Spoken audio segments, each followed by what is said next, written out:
여러분 안녕하십니까? 1월 26일 금요일에 MBN 뉴스와이드 시작하겠습니다. 제가 여러분 안녕하십니까? 라고 말씀을 드렸지만 사실 지금 밀양에서 큰 화재 참사가 발생을 해서 이런 인사 적합한지 모르겠습니다. 아무튼 순서 진행하도록 하겠습니다. 오늘 첫 순서는 2명의 여야 의원 모시고 정치권의 다양한 이슈를 이야기해 보겠습니다. 박용진 더불어민주당 의원, 백승주 자유한국당 의원 두 분 나오셨습니다. 안녕하세요. 네, 안녕하세요. 네, 안녕하십니까. 바로 첫 번째 이슈 들어갈 텐데요. 현안이 참 많습니다. 평창 동계올림픽의 북한 참여 문제도 있고 이명박 전 대통령 관련 수사도 진행 중이고 아무튼 첫 번째 이슈 들어갑니다. 또 화재 참사 그리고 올림픽 두고 남남 갈등 우려되고 있죠. 과연 공방만 하는 정치, 해법을 내야지 공방만 하면 될까요? 이 얘기 좀 해보겠습니다. 2018년 1월 대한민국에서는 지금 무슨 일이 벌어지고 있을까요? 자, 제천 화재 참사 난 지 지금 한 달 조금 더 지났습니다. 그런데 오늘 밀양 화재 역시 참사입니다. 무려 37분이 돌아가셨습니다. 그런데 지금 또 정치권에서는 이런 얘기가 있어요. 안전한 대한민국 만들겠다던 문재인 정부 어디 있었나? 지금 자유한국당에서 이런 논평을 냈는데 그래요. 이런 얘기가 사실 나올 만하지만 또 꼭 해야 했나 싶기도 하고요. 제천 화재 한 달 만에 밀양에서 또 대형 참사 이렇습니다. 자, 그리고 또 다른 이슈 보죠. 평창 동계올림픽 관련 북한 아이스하키 여자 아이스하키 선수단이 어제 왔죠. 그리고 우리 대표팀의 감독 같이 일단 한자리를 했습니다. 자, 최문순 강원지사는 이와 관련해서 평화올림픽 이후에 우리끼리 휴전하자 간곡히 요청했습니다. 남남 갈등 벌이지 말자 이런 얘기죠. 그런데 평화올림픽이냐 평양올림픽이냐 이런 얘기 정치권에서 나오고 있네요. 또 보겠습니다. 여기 이상득 전 의원, 이명박 전 대통령의 형님이죠. 검찰 출두했습니다. 굉장히 몸이 안 좋다 그랬는데 병원에서 나왔거든요. 자, 이명박 전 대통령 측 보수 괴멸, 노무현 전 대통령 죽음에 대한 정치 보복이다. 이런 얘기까지 나오고요. 과연 이걸 적폐청산이냐, 정치 보복이냐. 정치권에서는 또 이렇게 논쟁이 벌이고 있습니다. 먼저 관련 영상부터 보고 돌아오도록 하겠습니다.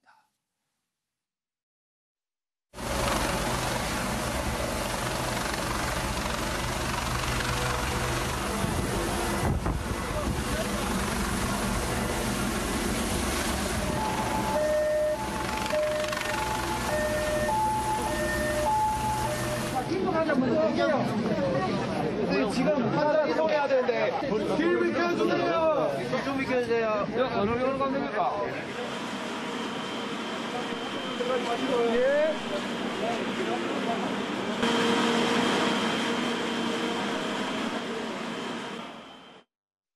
오늘 화재는 07시 35분에 세종병원 1층 응급실에서 화재가 최초에 발생한 것으로 1층에서 2층으로 화재가 확산되는 것을 초기에 소방역에 의해서 저지를 했습니다. 사망자들이 화재로 인한 사망은 없었다. 왜냐하면 화재가 1층에서부터 2층으로 3층으로 올라가는 것을 완벽하게 차단을 했습니다. 간호사의 증언에 의하면 자기들은 응급실에서 일을 하고 있었는데 갑자기 뒤쪽에서 불이 났다. 그래서 자기들도 불이야라고 하고 밖으로 나왔다.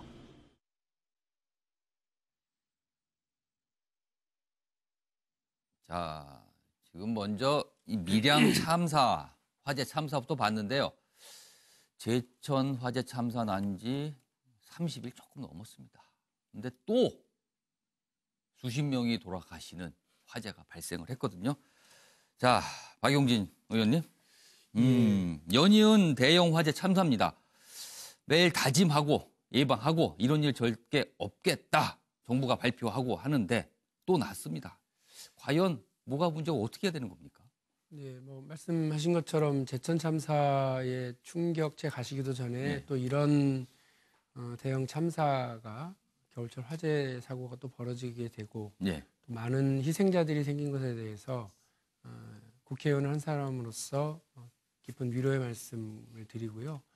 희생자 가족 여러분들 그리고 지금 그 중경상 이렇게 입고 계신 부상자 여러분들과 그 가족들에게도 그 빨리 완쾌되시기를 빈다는 말씀을 드립니다. 문제는 지금 뭐 이렇게 일단 소방당국에 의해서 화재의 원인이나 또 그 과정에서 진압과 대피 과정이 과연 매뉴얼대로 다 진행이 됐었는지 좀 원인 파악 같은 것을 좀 제대로 돼야 되겠다는 생각을 합니다만 네. 어쨌든 우리 정부로서나 여당으로서 참 당혹스러운 건 뭐냐면 바로 얼마 전에 대통령께서 신년 들어서 자살 예방, 교통 안전 그리고 산업 재해로부터의 국민을 지키겠다 그리고 안전한 대한민국을 만들겠다라고 하는 약속을 발표한 지 얼마 되지 않아서 이런 일이 벌어져서 더더욱 송구스럽습니다. 이 참사의 원인을 다시 한번 잘 확인하고요. 그리고 이후에 더 희생자가 늘어나지 않도록 부상자 치료에 만전을 기함과 동시에 이런 이게 제가 볼 때는 이제 구조적인 화재에 취약한 뭐 다중이용 시설 이 정도 되면 진짜 구조적인 문제 같아요. 이 부분을 어떻게 파악하고 또 역시 대책도 구조적으로 예, 세울 예. 것인지를 면밀하게 검토해 나가도록 하겠습니다. 알겠습니다. 사실 뭐 지금 박용진 의원께서 말씀하셨지만 뾰족히 지금 뭐 사실 말씀드릴 게 없는 것 같아요. 자, 이번에 야당인신 백승주 의원 어떻게 보시는지, 과연 정부는 어떻게 해야 되는지. 먼저 운명을 달리하신 예. 분들 또 그 가족들에게 정신으로서 송구하다 마음을 담아서 예. 위로의 마음을 전합니다. 국민들 굉장히 충격에 빠질 것입니다. 예. 제천의 참사에 이어서 밀양 참사가 일어나는 것을 보면서 예. 도대체 정부가 그렇게 안전한 나라를 만들겠다고 했는데 왜 이런 일이 계속 반복되어 일어나느냐. 그래서 그 제천 참사에서 한 달여 지났는데 이렇게 취약 시설에 대해서 어떤 예방을 위한 예. 화재 예방을 위한 조치를 취했는가 굉장히 궁금해할 겁니다. 예. 어쨌든 지금 그런 점검한 사실 또 지금 이 화재 원인과 또 다음 이런 유사한 사건이 재발하지 않도록 하는 그런 조치들이 신속히 진행되어야 될 것으로 보고 예. 우리 국민들도 이렇게 달콤한 슬로건만으로 예. 정치적 슬로건만으로 우리가 원하는 그런 안전한 나라가 만들어지지 않는다. 예. 또 정부만의 노력으로도 안 되고 모든 분들이 같이 이렇게 안전한 나라를 만드는데 같이 동참해서 만들어 가야 된다. 이런 것을 성찰하는 그런 계기가 되어야 될 것으로 봅니다. 지금 뭐 속보를 통해서 생존자들이 전하는 여러 가지 사연들이 나오고 있는데요. 뭐 2층 병실 생존자는 젖은 손수건 이물로 버텼다. 자, 진짜 가까스로 생존하신 것 같습니다. 뭐 이런 얘기 나오고, 그리고 더더군다나 병원 내 스프링클러가 설치 안 돼 있다. 뭐 작동이 안 되는 문제가 아니라 아예 설치가 안 돼 있다. 이런 얘기까지 나오고 있어서 정말 구조적인 문제인가 아닌가 싶은데, 약간 추가해서 이제 박용진 예. 일각에선 지금 아마 뭐 내각 이 정도면은 내각에서 진짜 책임지고 뭐 누구라도 좀, 김성태 원내대표 지금 자유한국당 원내대표가 아마 이런 말씀을 하신 것 같은데, 내각이 좀 책임지고 뭐 사퇴를 해라. 뭐 글쎄요. 이걸 좀 어떻게 될지 모르지만 이런 주장까지 정치권에서 나오고 있네요 지금. 불난집에 부채질한다는 게 딱 자유한국당이 하고 있는 거예요. 이게 지금 상황에서 좀 그 얘기를 예. 이 황망해하고 충격에 빠져 계실 국민들 앞에서 예, 예. 일단 올커니 예, 예. 문재인 정부한테 이렇게 이 판에 잘 됐다 하고 예. 불난집에다 부채질을 하면 어떡합니까? 국민들이 상처난 마음을 좀 지금 그 달래드리는 내용이 저희가 자막으로 나오고 우선으로 있습니다. 하셔야죠. 지금 뭐 문 대통령 사과하고 청와대 내각 송사퇴해야 이런 말씀을 하셨다 그러네요. 아니 정치 정략적으로 보면요, 저 예. 김성태 원내대표나 자유한국당이 저렇게 해주시는 건 예. 저희들한테 나쁘진 않아요. 아유, 그래요. 예? 무슨 말씀이냐면 예, 예. 철없는 야당의 모습을 보여주는 건 나쁘지 아. 않아요. 그런데 국민들 생각해야죠. 우리 정치하는 사람들이. 그러니까 알겠습니다. 국민들 지금 상처 입은 상태에서 옳다 잘됐다 멱살 한번 잡아보자 이러면 되겠습니까? 알겠습니다. 제가 자, 오늘 저녁에 짧게 이 얘기하시죠. 방송을 진행하면서 예, 예. 박용진 의원과 정쟁적인 얘기는 안 하고 싶습니다. 이 이미 문제에 저렇게 대해서. 해버리셨다는 그러나 원내대표께서. 이 문제에 대해서 예, 예. 책임 정치를 강조한 것으로 보입니다. 자유한국당의 전 대표가 부메랑이라고 봅니다. 세월호에 대해서 그 책임을 대통령과 정부에게 그렇게 집요하게 이렇게 물은 데 대한 구명함으로써 지금 여당이 야당일 때 했던 것을 생각하면 저 정도의 어떤 책임 정치를 예. 강조하는 것을 갖고 그렇게 민감하게 말씀할 아니, 사항은 아니다 이게 이렇게 민감한 게 봅니다. 아니고 예, 알겠습니다. 예. 제가 짧게 얘기해 주시죠. 제가 그때 대변인이었어요. 세월호 예. 당시에요. 논평이요. 저렇게 사고 난 날 저런 논평 나갔는 줄 알아서 안 그랬습니다. 정부는 수습에 만전을 기하라가 우선이죠. 어떻게 야당에서 저런 입장을 먼저 내요. 사태가 벌어지면요. 예. 수습에 만전을 기하라. 야당이 도울 건 뭐냐. 국회가 해야 될 일은 뭔지를 찾겠다. 이게 야당의 태도예요. 국가적인 어려움이 생기면. 그런데 지금 아니 저런 불이 나가지고 희생자가 생겼는데 정부가 책임지고 대통령 사과하라, 내각 총사퇴하라 이 얘기가 지금 이게 알겠습니다. 수습책입니까? 네. 짧게 얘기하시죠. 예, 큰일, 정말 제천 자유롭다. 참사가 일어난 지 비슷한 사건이 일어나니까 정부가 좀 더 비장한 책임감을 가져라. 이런 책임 정치 좀 하라. 정치를 좀 해라. 이런 이야기로 들으시면 되겠습니다. 약간 여기는 걸러서 듣길 당부하신 것 같긴 한데 저 사실 여기 와서 처음 들었거든요. 저 얘기. 지금 내각 속보로 총사퇴 얘기요. 들어왔습니다. 속보로 들어와서 너무 바로 충격적인 거예요. 알겠습니다. 그러니까 정치하는 분들이 적어도 국민들의 놀란 마음은 달래야죠. 제가 그때 대변인이어서 예, 예. 세월호 때도요. 나중에 왜 그런 참사가 벌어졌을 때 제대로 구제하지 못하고 구호 활동을 하지 못했느냐를 따지다 보니까 정부와 해당 장관들을 공격한 거죠. 그 일이 벌어졌을 때 빨리 구조 활동에 만전을 구하라고 했고 그 뒤에도 알겠습니다. 있을지 모르는 생존자들 구하라는 게 저희들의 알겠습니다. 거의 일주일 가까이 그랬어요. 그 야당한테 그 당시 야당한테 뭐라고 저희한테 뭐라고 그러시는 문제가 요 아니에요. 얘기는 요 정도로 두 분 말씀 뭐 다 하셨으니까 시청자 여러분께서 아마 잘 판단하실 겁니다. 일단 문재인 대통령 지지율 얘기를 좀 안 할 수가 없을 것 같아요. 사실은 70%를 훌쩍 넘기는 지지 꽤 오랫동안 유지됐는데 최근 들어서 조금 하락세에서 60% 전후로 왔다 갔다. 여론조사 따라 좀 다르긴 하지만 60% 전후로 지금 기록이 되고 있거든요. 분명히 하락세인 것 같은데 이 얘기를 조금 해볼 텐데 자 먼저 백승주 의원께서는 문재인 대통령 지지율이 분명히 좀 떨어졌습니다. 물론 여전히 높은 수치라고 볼 수 있어요. 절대값은. 그렇지만 지금까지 온 거에 비해서 하락세라고 보이는데 요거에 대해서 좀 어떻게 생각하시는지. 제가 여론조사 방법이나 또 낮은 응감률을 고려할 때 절대값에 대해서는 크게 의미를 두고 있지 않습니다. 예. 절대값이 높다 낮다에 대해서. 그러나 이 여론조사는 하나 추세를 보는 건데 흐름을 좀 최근에 보신다는 거죠. 급격히 문재인 정부에 대한 지지율이 예. 떨어지고 있는 원인을 또 한두 개의 사건을 이렇게 보지는 않습니다. 달도 차면은 기운다는 말인데 달도 예. 차기 전에 기우는 추세를 보이고 있는데 그 원인은 새로운 정치를 하겠다. 또 새 세상을 만들겠다 이렇게 많은 약속을 예. 했는데 그것이 8개월여 지나면서 전혀 그렇지 않거든요.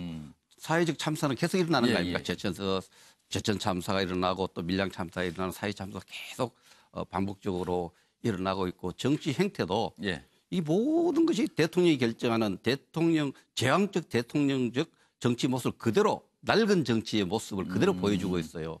이런 부분들이 그 북한이 평창 올림픽에 참가를 결심한 이후에 예. 어느 국민하고 국회하고 의논하지도 않고 거의 지금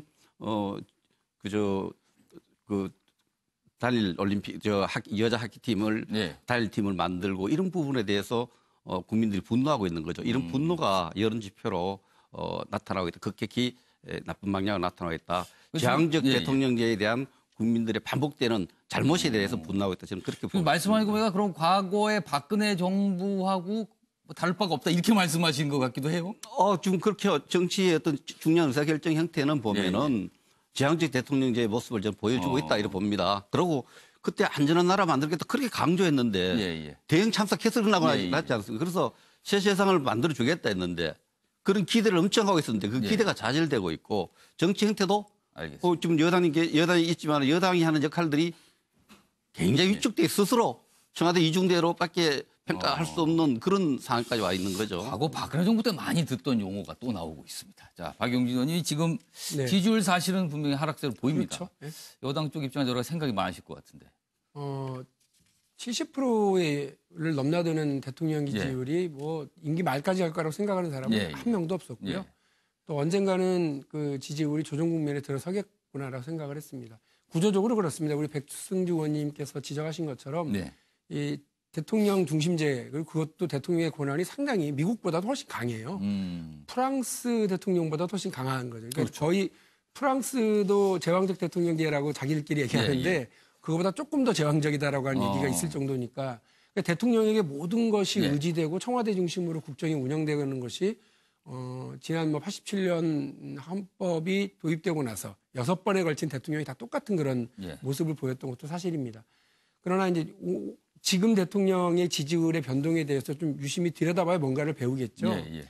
일단 최근에 있었던 이슈들을 보면 가상통화와 관련된 정책적 혼선이 하나가 있습니다. 그게 아마 젊은 층들의 약간의 화를 좀 일으켰죠. 그게 이제 다른 것이 아니라 그 주식시장도 일종의 그 예측 투자가 있는 거고요. 또 뭐 선물 투자라고 하는 선물 시장 같은 경우는 더 황당한 어떤 경우고 미국에서 있었던 서프라임 모기지 사태 같은 경우는 집을 대출받은 그 채권을 쪼개서 또 팔고 하는 그게 무슨 뭐 선진 금융 기법인 양.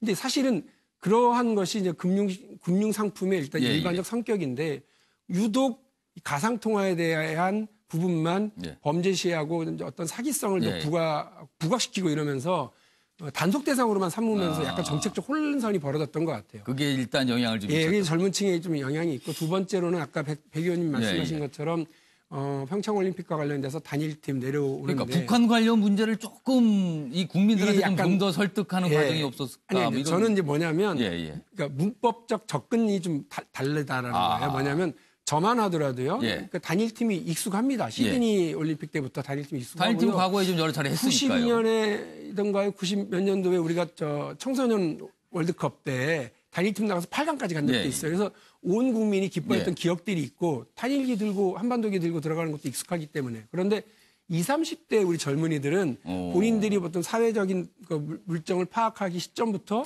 북이 핵실험하죠. 연평도 포격하죠. 그리고 뭐 하루가 멀다 하고 미사일 쏴대죠.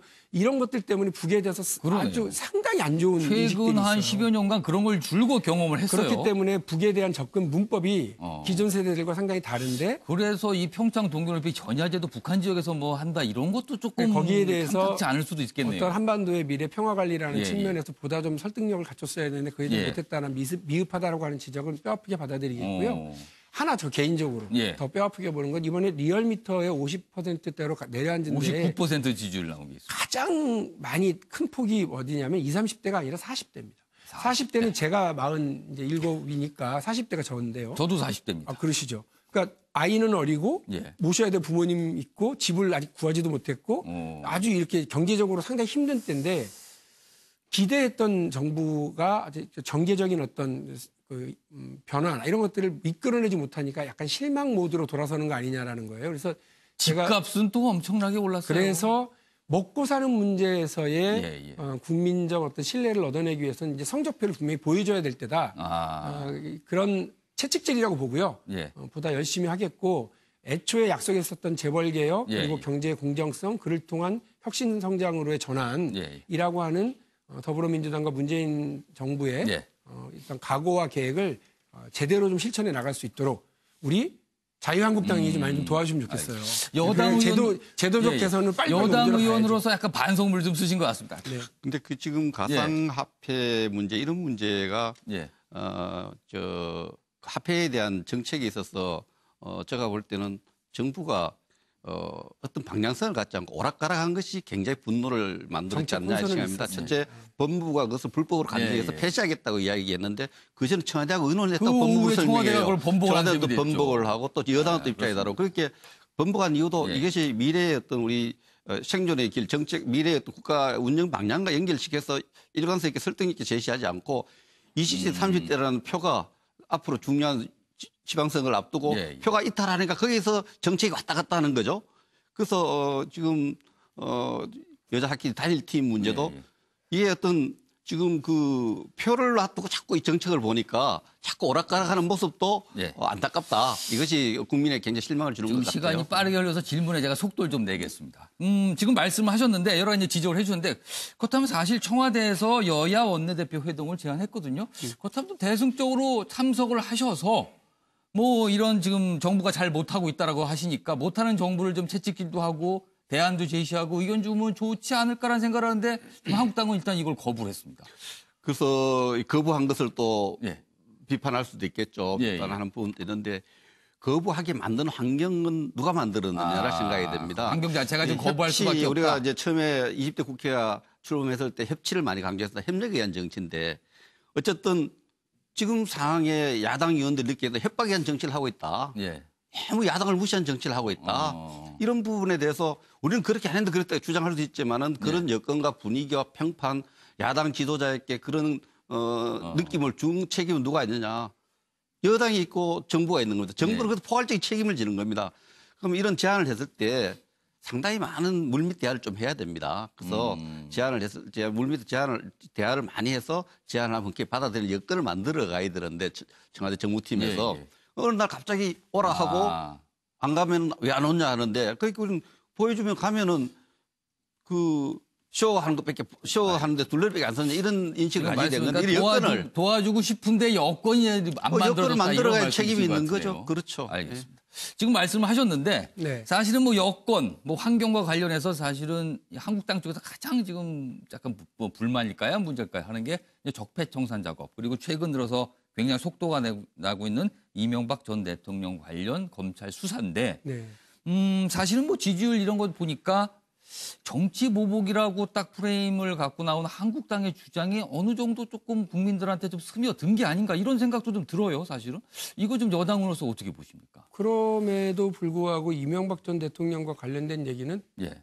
더불어민주당에서 나오는 게 아니라 그 원래 이명박 전 대통령 측근들 입에서 나오는 그렇죠. 거 또 아니에요? 그건 그렇습니다. 네. 또. 그러니까 집안 단속의 문제지 그게 정치 보복의 문제는 아니고요. 예, 예. 그리고 지금 자유한국당의 많은 동료 의원들이 예. 구속이 되어 계시죠. 예.